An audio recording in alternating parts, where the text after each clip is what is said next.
century or late 19th century photograph. She's holding this little deer, and she's got grass in front of her and then this beautiful mosque behind her.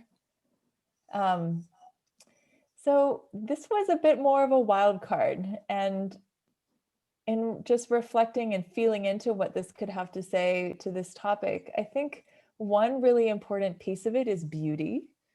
In this culture where science is so valued and logic is so valued, beauty has a tendency to be relegated to like things that are kind of nice, like the frosting, but it's not the meal. But I think a lot of folks have experienced in therapy or just in their lives making art, looking at art, you know, coming to Ava to see an exhibition. It's a beautiful May afternoon and you're all here to listen to this. So there's something about beauty that's drawing you here.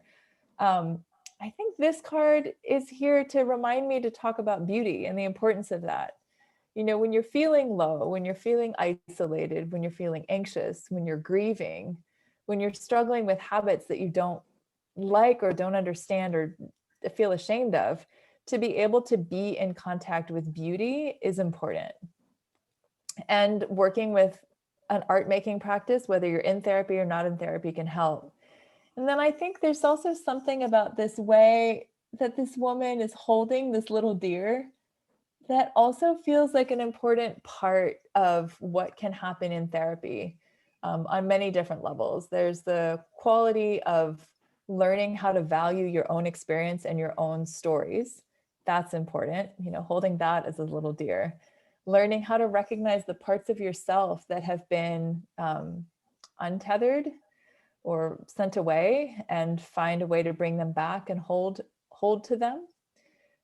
Finding a way to take the risk of experiencing tenderness towards yourself or towards another being. I know I have two big dogs. I can kind of see them snuffling around in the yard behind me. They are such a powerful presence. I know many people during the course of the pandemic have benefited immensely from domestic animals being there with them and reminding them of just simple, unconditional love. You know, animals have this incredible capacity to just be present. And that's a piece of what the therapist can offer the client, is this quality of just unconditional listening and curiosity that we often experience from our animals. In practical terms, where I am and how I function in this community of the Upper Valley, for many years I taught at Ava. I can't really see because the images are pretty small, but I wonder if there's, you know, maybe there's even somebody in the audience here who took a class that I taught in drawing or in bookmaking. Oh, I see a hand go up, or in painting or in encaustic painting. I've done a lot of different things at Ava. So that was my previous life. And before I moved to the Upper Valley, I was a drawing and painting professor at a liberal arts college in Tennessee. And I moved up here because my husband teaches at the college. And for a long time we did long distance, and then that just began to seem really silly. When one of us was in a big city and one of us was in a tiny town in Tennessee, it worked. But when he was in the Upper Valley and I was in a tiny town in Tennessee, it stopped working. So I left that career, moved up here, spent some time teaching through Ava and in other like freelance places. I was an artist in residence in public schools in New Hampshire in different places. And eventually I gravitated back towards this love that I had for the idea of working with art, not primarily as a skill to be learned and graded, but as a powerful path for healing. So my first kind of step towards that was I was still teaching art at Ava and in other places, and I signed up for a 9-month chaplaincy internship at Dartmouth Hitchcock. So for 9 months, I worked in oncology and I worked in palliative care and I worked in the intensive care units. And I nicknamed that role being the Avon Lady of the Soul. I would go around to people's hospital rooms, knock, see if they wanted to see a chaplain. And if they said yes, we would improvise and figure out what anybody needed to talk about that could be of use to them, having just survived a car accident or being in the last weeks of their lives through a cancer diagnosis or whatever else had befallen them. And I began to realize that I was not cut out to be a religious professional. So what do they call it when you are listening intently to people and the framework isn't primarily organized religion? So that was a question I asked myself for a while. And I was like, aha, they call that therapy. So that's when I started my training through Goddard College in Northern Vermont. And that was a 3-year process, in addition to which I did a 3-year trauma resilience training in a modality that's called somatic experiencing that works really closely with the body. So in my practice with clients, day to day, week to week, month to month, I combine a focus on the body, which I think is really also informed by making art. If you have an idea again about something that's like just a thought in your mind, to actually take that and translate it into pigment on paper or into a brush on canvas or into clay or into wood or into stone really requires marshaling this kind of partnership between your mental world, your behavioral world, because if you're going to make the thing happen, you got to keep orienting your behaviors towards that, and just the fine sensitivity to the senses that that making art requires. Yeah, so I went to Goddard, did that work, trained at an expressive arts therapy center in Manchester, New Hampshire, because there was nowhere that I could train in the Upper Valley. So that was difficult. I spent a year driving back and forth to Manchester because I couldn't train here. But I loved it. And then when I completed those studies, I joined the Center for Integrative Health in Hanover, which is an interdisciplinary group practice. There's therapists, there's a massage therapist, there's a yoga therapist, there are people who do energy work and sound-based work. And it has been a great fit for me. So that in a nutshell is a little bit about my practice, a little bit of conversation from my cards. She who reconciles the opposites, the green man and his walking protected on broken shards, and then the beautiful young woman with the deer who witnesses to beauty and to care. So with that, I will stop and hand over the virtual podium to Anna, and who I've really enjoyed getting to know through the process of preparing for this. Thank you, Julie. I loved hearing you speak. So I apologize. I'm going to look as much as possible at the audience, but I did write something up because that's how I function in an organized way like that. I'm not really good at extemporaneous speaking. So if I look down, that's why. So my name is Anna West, and I'm a therapist and team leader at West Central Behavioral Health. I began working at West Central in 2006. I work with adults, providing treatment informed by dialectical behavioral therapy, cognitive behavioral therapy, behavioral activation, acceptance and commitment therapy, and I've trained with the VA and Emory University to become certified in providing prolonged exposure therapy for PTSD. In my graduate training, I studied and graduated with a degree in art therapy and mental health counseling from Lesley University in Cambridge, Massachusetts. I had 2 internships there as well, at McLean Hospital in Belmont, Massachusetts, and at the Cambridge Health Alliance Elder Service Plan. I moved back to New Hampshire to be near and care for my elderly father, who was an artist and a teacher, when he was at the end of his life.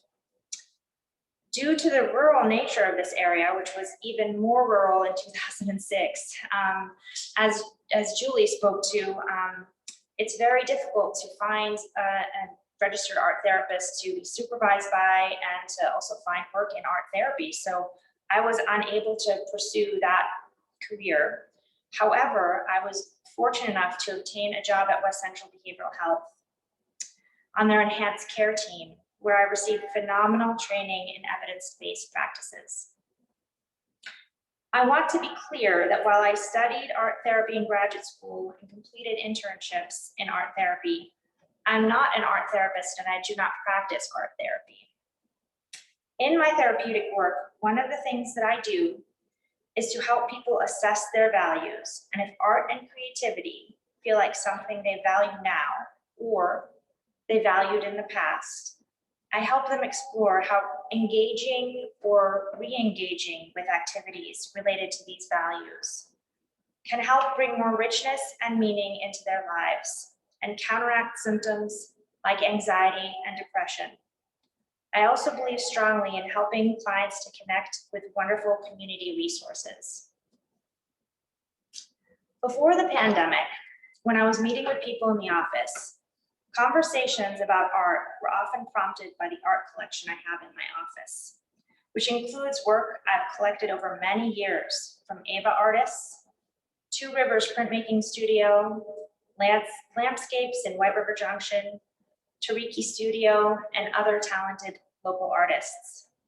So often, when clients first walked into my office, the first thing they would comment on is the artwork. Art can be a conversation starter and can also help people to feel that they are in a warm environment that is not sterile or overly clinical. It is a wonderful prompt for me to ask about the role of arts and creativity in clients' lives. Some people aren't exposed to art in their daily lives, and this gives them an opportunity to have a new, potentially enriching experience. In the past, at West Central, when I was co-leading dialectical behavioral therapy groups, I've enjoyed incorporating art in the mindfulness practice at the beginning of the group, or to help teach concepts such as the benefits of developing a non-judgmental stance. This was an opportunity for clients to have fun, possibly try something they weren't used to doing, and focus all of their attention on one thing at a time. I tell clients that practicing mindfulness is sort of like physical therapy for the brain. It helps you to train your mind to focus with intentionality and redirect your attention in a helpful way when your mind wanders or starts ruminating. Incorporating art into these mindfulness practices makes it fun and also engages people in a way that they may not have engaged in since they were kids. Sometimes engaging in art can reconnect people with a feeling of joy, something that people struggling with depression aren't used to feeling. Someone who is feeling depressed doesn't usually have the energy or drive to connect with creativity. They're just trying to get through the day. So David Salone has put together a few questions to kind of help guide this conversation. And one of the questions that he asked was, in the context of COVID-19 and its isolation, how has this impacted your clients, and in what ways? Are different age groups affected differently, and how so? So to this, I want to respond first off, how incredibly grateful I am for telehealth. I hope it sticks around as an alternative for when in-person therapy is not possible for a variety of reasons, such as someone being sick, weather, transportation, not having gas money, childcare, employment, not having time off from work, and so many other reasons that people aren't able to access mental health care. Being able to remain connected with clients over the phone or more optimally through video when possible has been a saving grace in safely providing ongoing care for clients during the pandemic. I want to thank the West Central IT department for their tireless work in making this possible. Isolation during the COVID-19 pandemic has impacted everyone, but in my experience, it's been hardest for kids, the elderly, people who live alone, or people who feel stuck in unhealthy relationships, frontline workers, frontline healthcare workers, people who've lost their jobs, who've become ill with COVID, or who have a friend or family member who has become ill or died from COVID. Finding a way to hold on to hope, as this exhibition speaks to, stay tethered to light, has been more important than ever during this pandemic. So then David asked me to speak to whether I've used art therapy with my clients, and if so, how and in what type of ways. So with this, I'm going to share a few testimonials that are non-identifying from clients that I've worked with, not using art therapy, but in because they have creativity as one of their values, and how I incorporated that into the work with them. So I'd like to share some testimonials from a few clients whom I work with who have agreed for me to share about how our work together and connecting with art, creativity, and local nonprofit organizations has been helpful to them during the pandemic. I work with a client whose child has been homeschooled during the pandemic and who consequently became even more isolated. Because her child expressed an interest in creativity, I referred her to connect with Ava Gallery Art Center about their Zoom art camps that took place last summer, and also suggested that she inquire about a scholarship. My client shared, Ava's scholarships and classes are wonderful. They were so inspiring for our son. They made him love arts and crafts even more. Art has helped him engage in his manual dexterity and has improved his confidence. As a result, even his handwriting has improved. I work with another client who I have done extensive work with in cognitive behavioral therapy, behavioral activation, acceptance and commitment therapy, and dialectical behavioral therapy. Art making and writing are of tremendous value and interest to her, but she found that through the years of struggling with depression and anxiety, she was left with little energy or motivation to engage in these creative pursuits. Because of the impact of her symptoms, finances were also a struggle.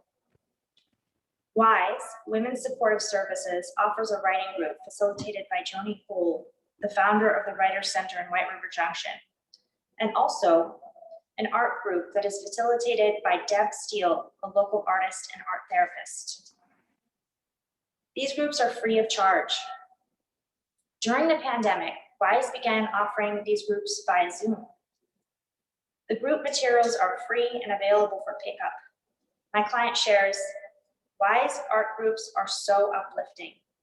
Engaging with others over Zoom and physically making art while online with others in the group has helped to counterbalance feelings of isolation and depression that are exacerbated by the pandemic. Seeing the artwork around the house brings about reminders of feeling connected with the group members.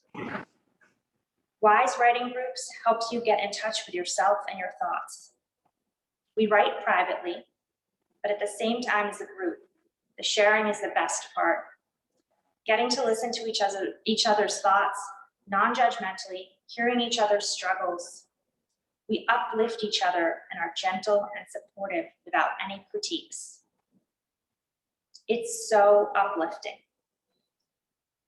The client goes on to state, in the past, I had a belief that I had to feel better in order to have the motivation to take action, not realizing that I could build that motivation by taking action.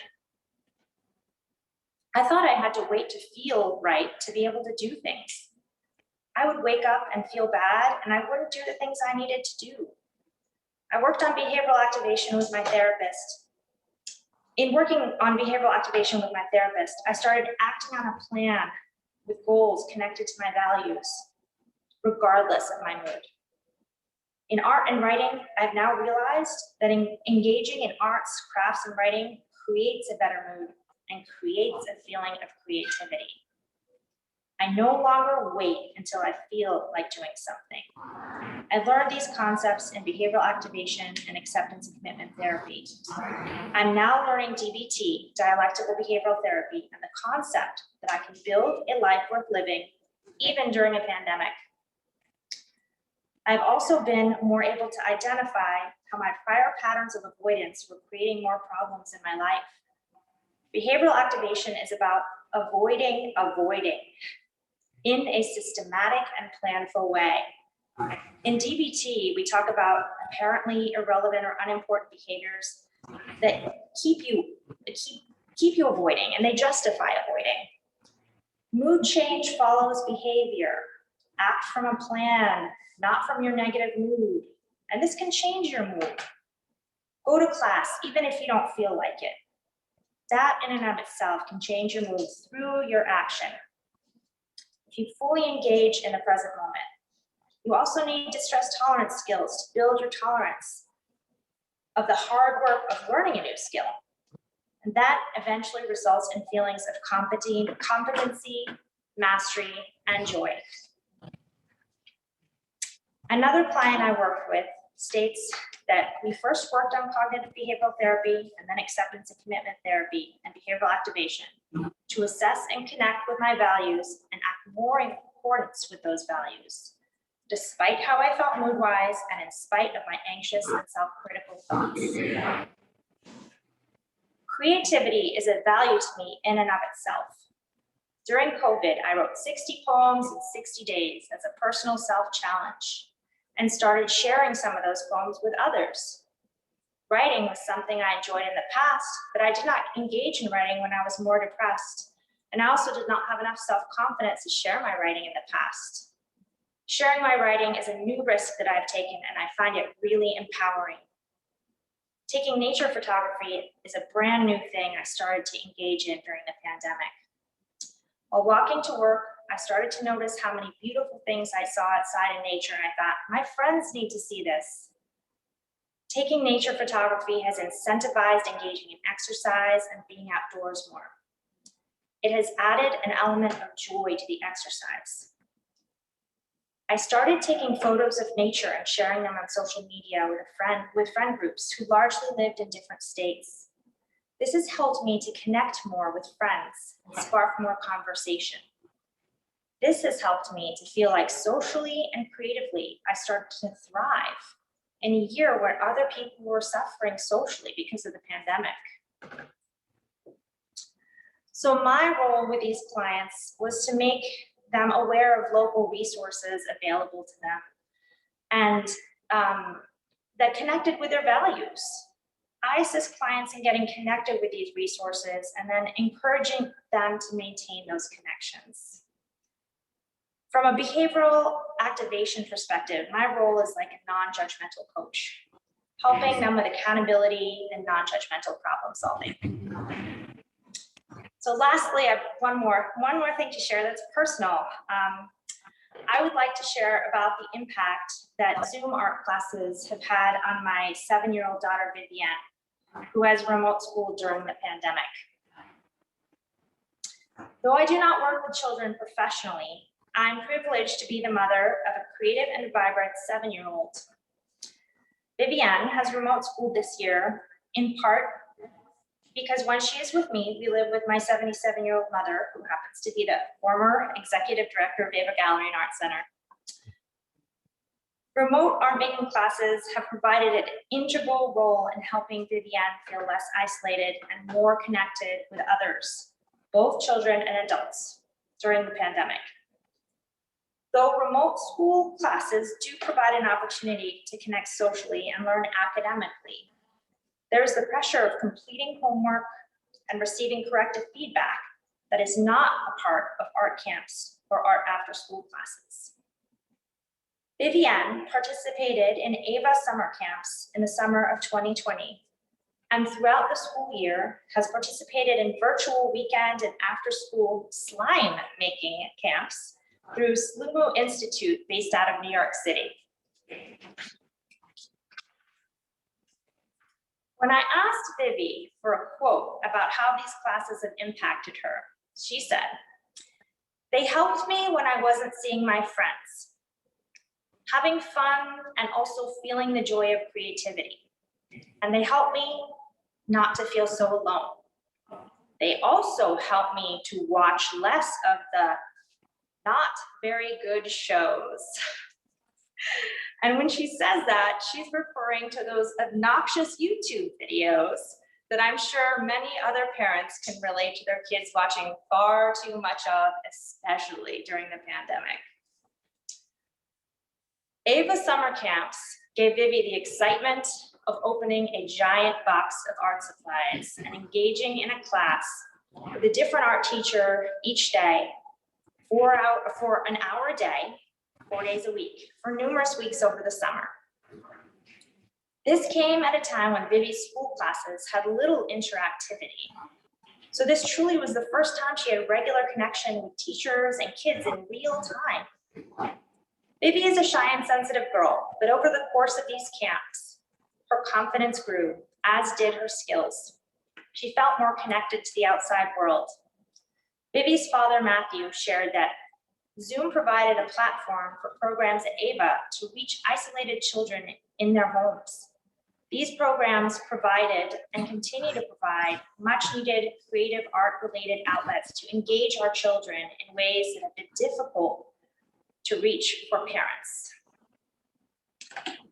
Vivi's godfather and cousin, Beryl, works at the Alexander Calder Institute in New York City.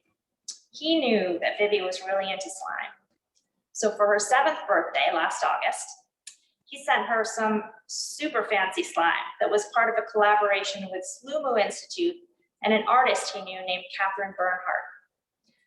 I looked up Slumu and discovered that 100% of the profits of this particular slime went to benefit 3 mental health nonprofits: the Sad Girls Club, NAMI, National Alliance on Mental Illness, and Love is Louder. I was intrigued by this, and I looked more into Slumu, and together with Vivi's father, we decided to start signing her up for more after-school slime camps. As I've said, Vivi is a shy kid by nature, and she is very sensitive. Participating in Slumu camps has been an opportunity for her to not only experiment in the arts, but also be brave and interact with teachers and kids whom she doesn't know and has never met other than during these classes. Vivi's father also wrote to me about positive social and emotional impact of virtual classes, virtual art classes have had on Vivi during the pandemic. He states, "Though I do not understand the appeal of playing with slime, through her experiences with virtual Slumu classes, my daughter not only enjoys making slime from scratch, playing with it, teaching others how to make all the varieties, but has overcome any amount of shyness previously exhibited during these classes and has truly made some new friends." Like Ava, video art classes and in-person art classes are absolutely integral to the well-being of our children, especially during the pandemic. For all the qualities and experiences we know our children need to have are exactly the same experiences being limited or eliminated for safety purposes. There's Vivi. in the Ava camp. If anything, art classes, whether they're online or in person, should be accessible, affordable, and so prevalent that the classes themselves compete for our children's attention. I started communicating with Karen Urbanovitz, the co-founder of Slumu, after sending her some photos of Vivi participating in Slumu classes. After I shared with Karen that I have a background in art therapy and I work as a therapist in community mental health, Karen shared with me a heartbreaking and inspiring story of how she decided to start Slumu Institute. In an interview with Katie Kurik, Karen shared how she became deeply and profoundly depressed following the loss of 2 family members. And despite trying every form of therapy she could find, therapists, psychiatrists, support groups, healers, shaman, she remained depressed. Then one day, a friend of hers came to visit.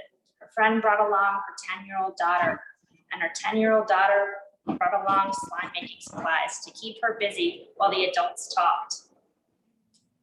Karen remembered growing up with slime as a kid in the 70s and was curious about it. 4 hours later, Karen and the girl were still sliming. And Karen realized that during those 4 hours, she wasn't focused on her grief or depression. And in fact, she felt joy and was actually smiling, something she hadn't done in a very long time. I appreciate profoundly how Karen is both open about sharing her struggle with depression to normalize it, and that she uses her organization as a vehicle to continue talking about and supporting mental health. And that also her teachers, like Ava teachers, are very skillful at engaging children in a strengths-based approach, providing balance to the understandably correctional style of teaching that kids receive in school. In a Valley News article about this exhibition, Tethered by Light, Heidi Reynolds, the executive director of Ava Gallery and Art Center, talked about her own struggle with depression following the sudden death of her partner in 2018 and how she found solace in the arts. I'm grateful to those who are willing to speak out in public about their struggles with mental health. We all have mental health, just like we all have physical health. For some, engaging in the arts is one way to help the healing process and to reconnect with positive feelings and also to connect with others. I'm also grateful to West Central Behavioral Health for collaborating with Ava Gallery on this exhibition and to talk about, to bring awareness to May being National Mental Health Month and the ways in which organizations can work together to support people in our community, especially in difficult times. It is important to engage in a public conversation about mental health in order to bring to light the fact that help is available and people should reach out and ask for it when they need it, and certainly before they end up in a crisis or when treatment tends to become more urgent and complex. And then lastly, I also want to thank Julie Puttgen for bringing her perspective as an art therapist, and just want to appreciate all that she has gone through to become a registered art therapist, something that that I didn't do because it felt so insurmountable, and she's put so much effort into doing that. And it's so wonderful to hear about the benefits of participating in art therapy and to know that that's available to this community as well. Thank you.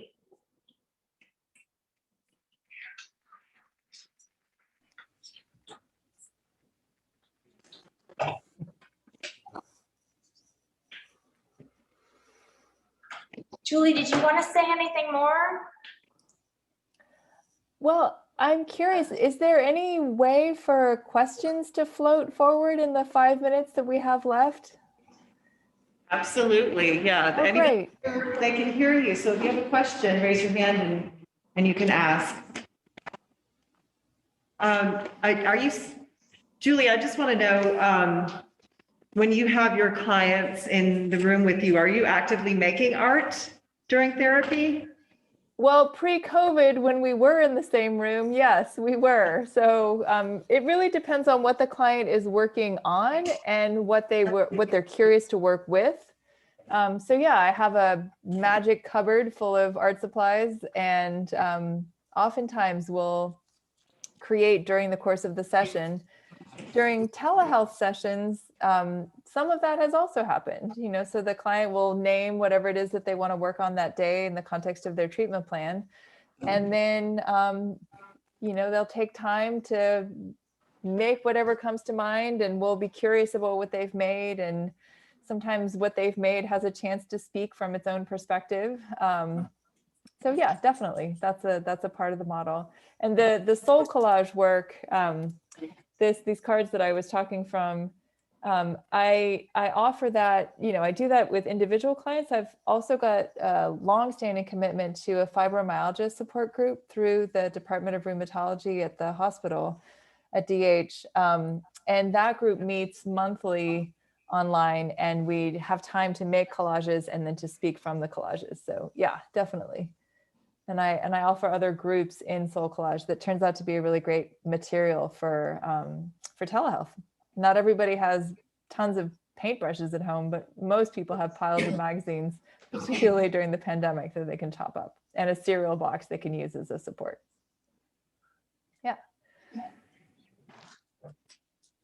Any questions from anyone?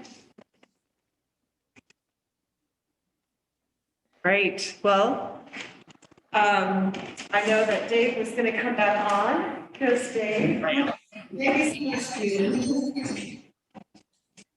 So thank you very much, Anna and Julie, for sharing these insights and experiences. And Julie, the artwork that you shared was wonderful. I appreciate both of you sharing shards of the light that keeps you tethered and keeps your clients tethered in a variety of ways. It's really, really a very powerful and timely conversation now during Mental Health Awareness Month. And I hope we all keep this going. And I would be remiss, I think, if I didn't mention, there are a few other people here today with us who are board members of West Central Behavioral Health. in the audience, sitting out there among you somewhere. I can't see all your faces, but Sally Rudder is with us. Sally, if you could maybe wave, I'd appreciate that. And Brooke Adler is a board member. And I believe the chair of our board, Pete Blyler, is out there. Thank you, Pete. And his wife, Ruth Blyler, is past board chair. So we've got a dynamic duo with Pete and Ruth. Thank you very much for coming and for supporting West Central with your time and your talent and volunteer support. It's wonderful. And I'll also mention, and Anna alluded to the fact that her mother, Bente Torgerson, past executive director of AVA, is in the audience somewhere, I think against the wall. I'm not sure, far wall. She now serves as strategic advisor to AVA. So Bente, thank you for being here. If you can wave a little bit so people know who you are, although most probably do. Thank you. And my colleague, Dee Dee McHugh-Titchener, who served as an integral part of promoting this show, so letting people know that it was happening, is also out there somewhere. Dee Dee, if you could perhaps just there, wave your hand. And I think that ends our talk today. Heidi, unless you have something else to say, we can move on to the reception, which if you can let people know where it is. And I think Julie might be joining us for the reception, if I'm not mistaken. Yes. Okay, so you'll have a chance to speak with Julie as well. And Anna is here and she'll be around and about as well. So thank you all very much for coming today. And thank you, Heidi. And for those of you at home, stay tuned because again, Sam's going to be showing all of the beautiful artwork that you see behind you up close and personal. So, well, everyone else here is having libations. So thanks for joining us, everybody. And again, I want to thank two important things, our volunteers who helped us set up for today, Glynis and Evelyn.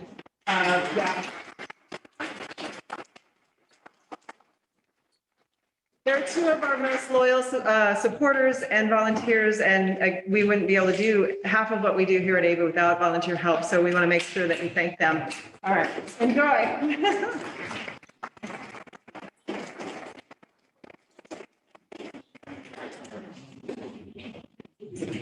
Good job.